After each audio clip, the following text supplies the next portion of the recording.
25 April रोजी विद्यमान आमदार संजयजी गायकवाड यांनी पत्रकार परिषद घेतली। त्या पत्रकार परिषदेमध्ये पोलिसांविषयी काही आक्षेपार्ह विधानं त्यांनी केली होती।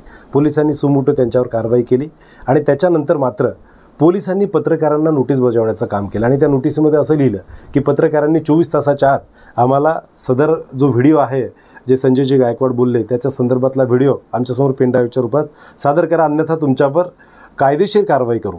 हा सर्व प्रकार हा पत्रकारांच्या मुस्कटदाबीचा हे लक्षात आल्यानंतर बुलढाण्यातील समस्त पत्रकारांनी एकत्रित येऊन या संदर्भात बुलढाणा जिल्हा पोलीस प्रशासनाच्या वरिष्ठ अधिकारी जे आहेत त्यांच्याशी संपर्क साधला। आज ॲडिशनल जे SP आहेत महामुनी साहेब त्यांची भेट घेतली, त्यांच्यासमोर हे सगळं प्रकरण मांडलं।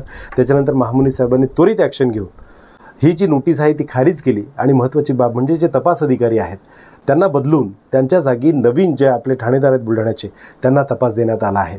आमची विनंती एवढीच आहे की भविष्यात सुद्धा पत्रकार जो आहे त्याचं वृत्तधर्माचं पालन करत असतो, वृत्तांकन करत असतो, त्याला अशा पद्धतीच्या नोटीस बजावण्याचं काम म्हणजे हे पत्रकारांची मुस्कटदाबी आहे। कृपया कोणत्याही प्रशासनाने असं काही पाऊल उचलू नये अशी आमची त्यांना विनंती राहणार आहे।